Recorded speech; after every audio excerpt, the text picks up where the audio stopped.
안녕하세요.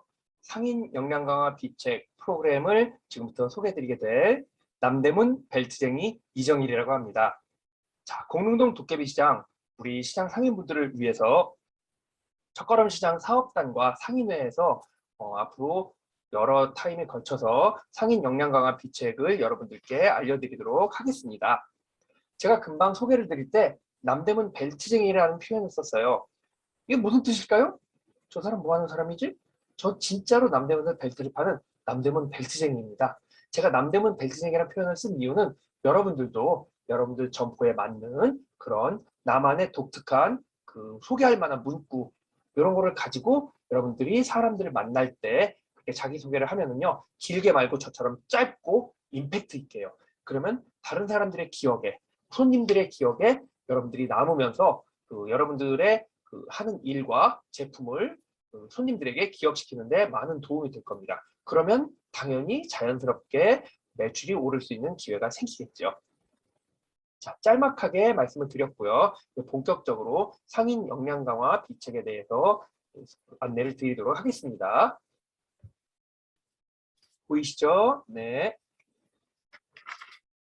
저희 상인 역량 강화 비책은 이렇게 친절, 진열, 온라인 진출, 브랜딩 4개 부문에 대해서 여러분들과 지금부터 만나 뵙게 될 것입니다. 각각의 항목에 대해서 다른 강사들이 최대한 여러분 상인분들을 매출을 더 올리는 데 도움이 되기 위해서 많은 정보들을 전달해 드릴 거고요. 그리고 지루하지 않게 실제로 시장 경험이 풍부하거나 저처럼 아예 시장에서 직접 장사를 하고 있는 사람들이 와서 설명을 드릴 거기 때문에 지루하지 않고 재미있으실 겁니다. 사례나 비유가 많이 들기 때문에 여러분들이 직접 응용하실 수 있을 그런 내용들 위주로 진행이 될 거고요. 또 장사하시면서 짤막짤막하게 보실 수 있게 5분, 10분 단위로 나눠서 안내를 드리도록 하겠습니다.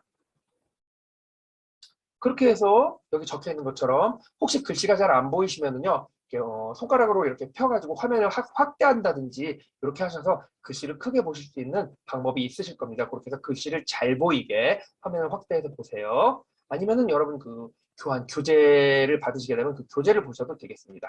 그래서 저희가 가진 목표는 여러분들이 단골 고객도 늘리고 새로운 시장도 개척하고 해서 마진을 더 많이 남기는 그런 상인들이 될 수 있기를 바라는 것입니다.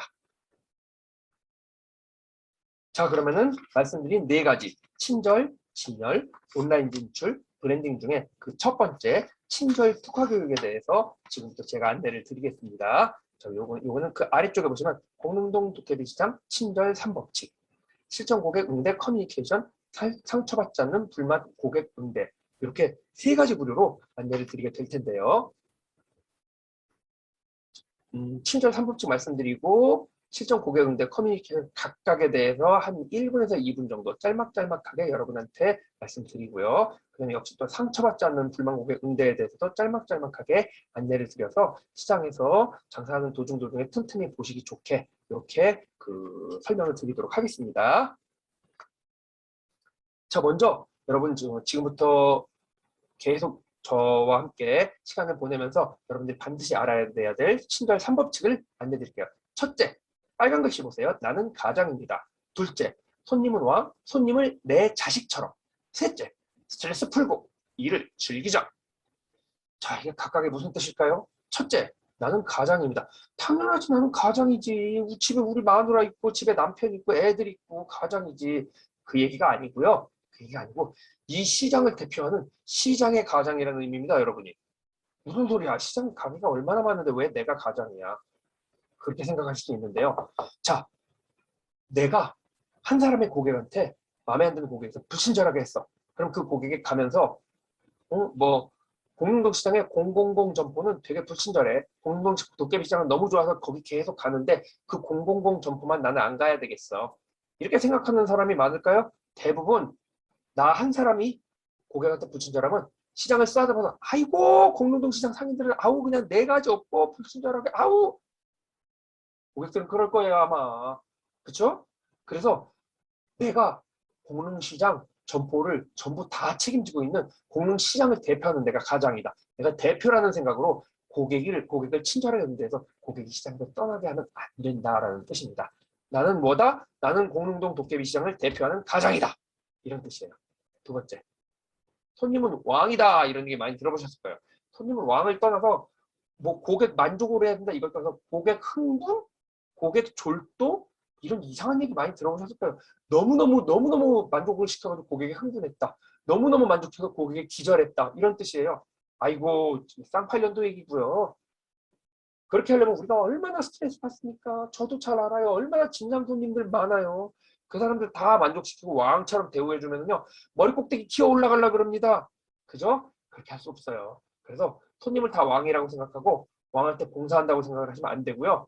그거보다 손님을 내 자식이라고 생각하고 아이고 내 새끼 그냥 좀 말도 안 듣고 철없고 저 이상한 얘기 하지만 내 새끼니까 한번 봐주자, 불쌍하게 보자, 가엾게 보자 이렇게 생각을 하고 응대를 하면은 손님을 내 자식이라고 생각하면은 손님을 대하는데 훨씬 스트레스도 안 받고 덜 받고 말도 안 되는 요구사항을 들어줘야 될 일도 좀 덜하고요. 응대하는데 좀 요령이 생긴다라는 겁니다. 근데 세 번째, 이게 지금 시장 상인분들이 제일 현실적으로 어려워하시는 일인데요. 스트레스를 풀고 일을 즐겨야 된다는 얘기입니다. 시장 상인분들 보면 대체로 마음의 여유가 없으세요. 1년 365일 중에 350일 이상을 일해야 된다라고 생각하시는 분들, 365일 중에 360일을 일해야 된다고 생각하시는 분들이 많아요. 그렇죠? 아마 모르긴 몰라도 그런 분들 여기도 지금 많이 계실걸요? 근데 그렇게 쉬는 날도 없이 하다 보면은 우리 시장, 내 가게 요거 하나만 보니까 세상 돌아가는 것도 모르고 마음의 여유도 안 생겨요. 그러다 보면은 조금만 장사가 안 돼도 스트레스가 쌓이고 짜증이 생기니까 그게 아무리 숨기려고 그래도 얼굴에 나옵니다. 저도 제가 남대문 시장에 있다고 말씀드렸잖아요. 잘 알아요. 남대문 시장 장사 진짜 안 되거든요. 시장 상인들 보면 전부 다 인상 쓰고 있어요. 그러면 벌써 시장에 들어가는 순간, 상가에 들어가는 순간 이 상인들이 짜증내고 있는 인상 쓰고 있는 그 기운이 몸으로 느껴집니다. 정말 느껴져요. 그렇게 되면 고객이 시장을 방문하고 싶지 않고요. 그걸 못 느끼는 고객이라고 하더라도 얘기를 하다가 얼굴 표정이 은연중에 표정에 인상을 쓰고 있는 게 나와서 고객이 이 사람 나한테 스트레스 풀고 있네 이런 느낌을 받아요. 그렇기 때문에 스트레스를 가게 안에서 스트레스가 쌓이지 않게 가게 밖에서 풀어야 돼요. 어떻게 푸냐? 스트레스를 풀 수 있는 취미나 스트레스를 풀 수 있는 대상을 만들면 됩니다. 설마 이걸 집에 가서 푸시면 안 돼요? 집에 있는 우리 마누라, 우리 남편, 애들한테 풀어야지. 대상을 집에 있는 가족들한테 대상으로 만들면 큰일 나죠. 근데 아마 모르긴 몰라도 우리 공릉시장 상인분들 중에 집에 가서 스트레스 해소하시는 분들도 있을 겁니다. 그러시면 안 되고 여행을 간다든지 다른 내가 취미생활을 한다든지 그게 좀 어려우시면 가까운 데를 산책이라도 가면서 이렇게 해서 일상의 사소한 이벤트를 통해서 마음의 스트레스를 날리셔야 되고 그래야 가게 안에 있으면서 시장 안에 있으면서 인상을 쓰지 않게 되고 스트레스를 노골적으로 밖으로 표현하지 않게 되고요. 그렇게 해야 손님이 더 오고 장사가 더 잘 되고 내 스트레스가 줄어들면서 돈을 벌게 되는 겁니다. 그렇지 않을까요? 자, 친절 3법칙 뭐지? 첫째, 나는 가장이다. 시장 전체를 대표하는 가장이다. 둘째, 손님을 내 자식처럼 손님이 조금 짜증내거나 그래도 그냥 어르고 달래서 아유 이번 한 번만 내 새끼라고 생각하고 봐주자. 이렇게. 셋째, 스트레스가 있으면 여러 가지 방향으로 풀고 일을 즐겁게 하자라는 뜻입니다. 이해하셨죠? 이 친절 3법칙 항상 명심하셔야 됩니다. 자, 이제 고객에 대해서 제가 좀 말씀을 드려볼게요. 고객은 여러 가지 욕구를 가지고 있어요. 사실은 고객은 굉장히 이기적입니다. 이런 얘기 다른 강의하는 강사분들은 말씀 잘 안 하세요. 고객한테는 친절해야 돼, 고객을 왕처럼 모셔야 돼 이런 얘기 하는데요. 특히 그 고객센터, 콜센터, 전화 받는 그 뭐 통신사 직원들이 있지 않습니까? 고객을 왕으로 모셔야 된다는 얘기 저희 뭐 5년 전에 10년 전에 교육할 때 수도 없이 얘기를 했는데요. 그런 게 어디 있어요. 고객이 얼마나 이기적인데. 그리고 여러분들도 다른 매장 가서 다른 가게 가면 똑같이 여러분들도 이기적인 게 되시는 거예요. 사람이란 게 원래 그렇습니다. 거기 보시면은 아니 다른 사람 말고 내 거 먼저 해줘. 내 거 먼저 해줘. 그러잖아요. 그리고 편안해지고 싶은 욕구, 생수 막 돈도 안 내는데 있는 대로 시키면서 집에 배달해 달라고 하고 그 다음에 존경받고 싶어하고 칭찬받고 싶어하고 내 마음을 알아주길 바라니까 그냥 와가지고 그냥 주저리 별것도 아닌 집안 얘기 막 하지 않습니까? 그런 얘기를 말씀드리는 거예요. 고객의 욕구를 만족시켜주지 않으면 고객이 떠납니다. 자, 고객이 우리 집에 어떤 손님들이 떠나는 이유를 보면은요, 여러 가지 이유가 있어. 우리 집 가격이 비싸서일 수도 있고 여러 가지 이유가 있는데 의외로 거기 저 빨간 부분 보이죠? 무례한 행동 때문에 고객이 떠나는 확률이 100명 중에 71명이나 돼요. 대부분의 사람들이 물건이 비싸서 떠나는 게 아니고요. 이사를 가거나 다른 매장으로 가는 게 아니라 대부분의 사람들이 우리 가게가 불친절해서 나한테 무례하다라고 악감정이 생겨서 그래서 떠나는 겁니다. 그래서 고객의 욕구를 최대한 만족시켜주고 고객을 잘 응대해야 되는 게 중요해요. 그 아래 보시면 고객과 쉽게 대화하는 방법이라고 되어 있는데 고객한테는 대화만 잘해도 고객한테 만족감을 줄 수가 있습니다. 거기 되게 어렵게 설명을 써놨는데요. 이렇게 어렵게 필요 없고요. 뭐 청크 뭐 이런 어려운 내용을 써놨는데 한마디로 맞장구를 잘 쳐줘야 된다고 생각하시면 됩니다. 표면적인 사실, 구체성, 파생될 수 있는 가능성 얘기를 했는데요. 그냥 맞장구의 첫 번째 고객이 한 얘기를 그대로 따라해 주면 돼요. 고객이 오늘 날씨 좋죠? 그러면 네 오늘 날씨 되게 좋아요. 이렇게 그냥 맞장구 쳐주고 따라해 주면 됩니다. 두 번째 구체적으로 오늘 날씨 좋죠? 그러면 구체적으로 예 어제 비까지 와서 그런지 아주 공기도 좋고 진짜 좋아요. 이렇게 이게 대화할 거리를 만드는 겁니다. 마지막 파생될 수 있는 가능성은 말한 거에 플러스 알파 정도 오늘 얘기 내일 얘기 혹은 그 앞에 뭐 이런 것들을 하는 겁니다. 오늘 날씨 좋네요. 그러면 네 어제는 안 좋았는데 오늘은 좋고요. 뭐 이번 주 내내 날씨 좋을 것 같다 그러더라고요. 좋죠 뭐. 이런 식으로 대응해 주는 겁니다. 그러면 거기에 내 말에 맞장구를 잘 쳐주는구나. 이 상인은 나하고 대화가 통하는구나 하면서 이렇게 말을 한마디 하고 나면 그 다음에 물건을 보기 시작하죠. 그렇게 대화 한번 하고 물건을 보게 되면 웬만하면 다만 돈 1,000원짜리라도 하나 사주게 되기 마련이죠. 그게 중요하다는 겁니다. 맞장구를 잘 쳐줘야 된다. 중요한 얘기입니다. 자, 그래서 이렇게 맞장구를 잘 쳐주는 것도 인정 벅벅 쓰면서 네 오늘 날씨가 더럽게 좋네. 아우 진짜. 자, 이런 거 좋아할 리가 없잖아요. 이렇게 하면 안 되고 제일 아래 응대 커뮤니케이션입니다. 입꼬리 올리고 한번 따라해 보세요. 자, 지금 얼굴을 보고 따라해보세요. 얼굴을 가지고 그대로 따라해보세요.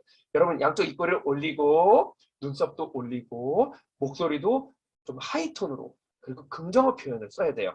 만약 지금 이렇게 하고 계시면은요 주변 사람들이 지나가면서 뭐 저 가게 뭐야 저 사장님 뭐야 연기 연습하나 뭐 표정이 왜 그래 이러고 있을 겁니다.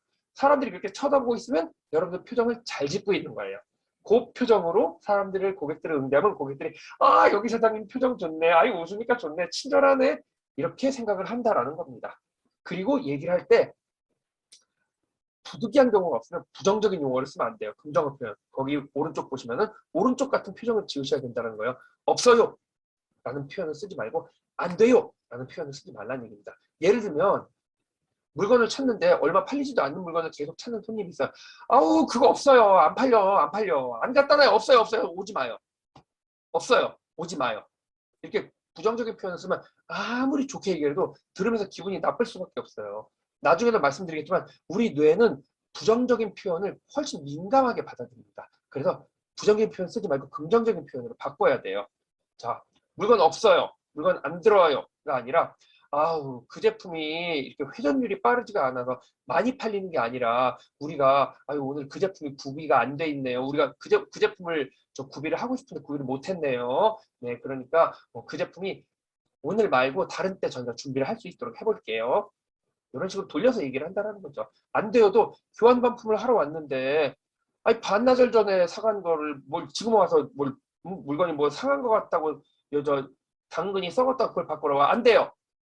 가 아니라 똑같이 안 해주더라도 기왕이면 해주는 게 좋고요. 안 해주더라도 우리도 해주고 싶은데 우리 사모님 지금 포장을 다 뜯어가지고 그리고 또 10개가 들어있었는데 포장 다 뜯어가지고 2개, 3개는 드시고 나머지 7개를 가지고 오셔가지고 이게 그냥 환불은 환불해드리긴 좀 애매하지 않나 싶네요. 환불 말고 하면서 대안을 제시해줘야 돼요. 그러면은 안 된다. 환불 안 되고요.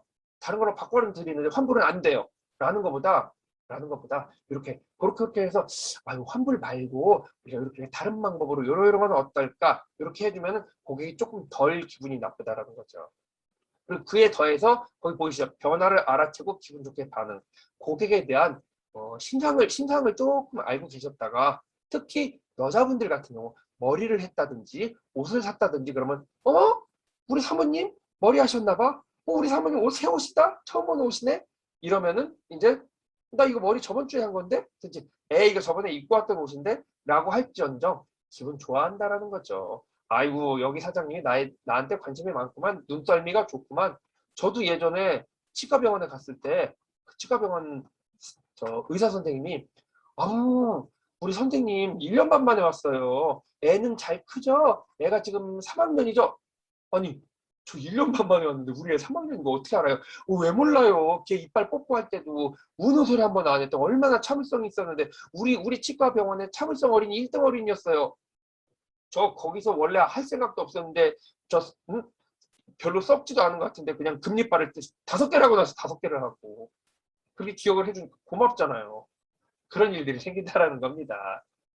자, 오늘 일단 지금 여기까지 이렇게 설명을 제가 해서 말씀을 드렸고요. 고객의 욕구, 떠나는 이유를 파악해서 응대를 잘해야 된다고 말씀을 드렸습니다. 일단 여기까지 해서 지금까지 말씀드렸던 내용을 한번 곱씹어 보면서 실전에 응용해 보시기 바랍니다.